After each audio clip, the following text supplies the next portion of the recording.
Hey there, so today I wanted to talk about a topic that you've probably heard a whole lot about, but I wanted to expand the discussion a bit because I don't think we're getting right into the insights that are driving it.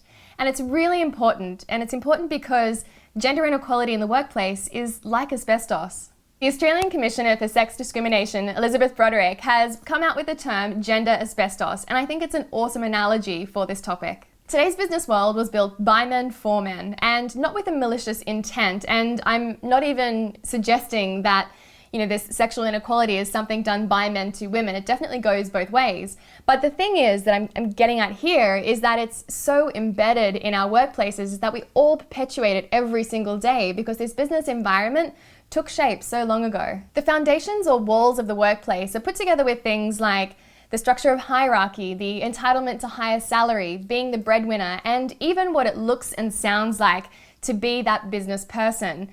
All of these walls and foundations were put together a long time ago by men for men.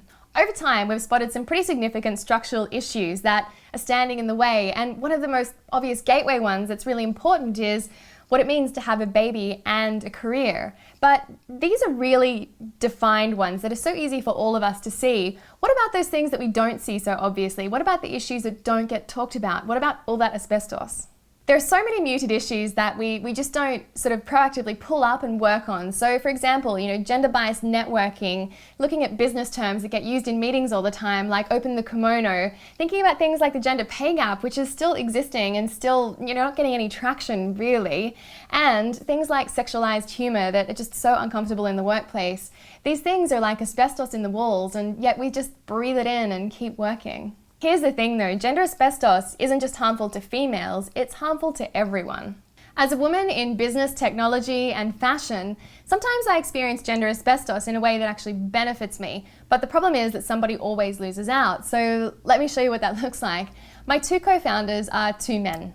And when I'm in one of those environments, so let's say like a technology event or something like that, it's usually very male heavy. So being that different person in the room helps you to get cut through and to be remembered more easily. I'm also a more attractive story to press for that reason as well. And on top of all of that, it's a women's shoe company. So there have been times where there have been photos of the three of us and the two guys have been cropped out because I'm a female for a women's shoe company. That too is gender asbestos. Overall, interestingly, and maybe the worst thing about this whole thing is that I find myself perpetuating these behaviors.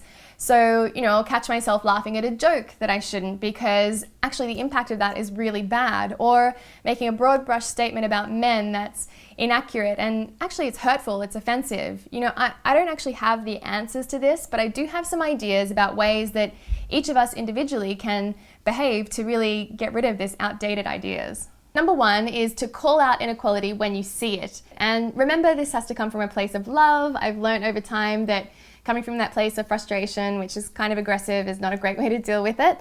And also remember too, this is not just when you see a woman experiencing inequality, it's when you see a man experiencing inequality too.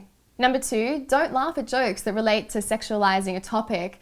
This one can be a little bit hard to spot because it is so socially ingrained in all of us, but really look out for it.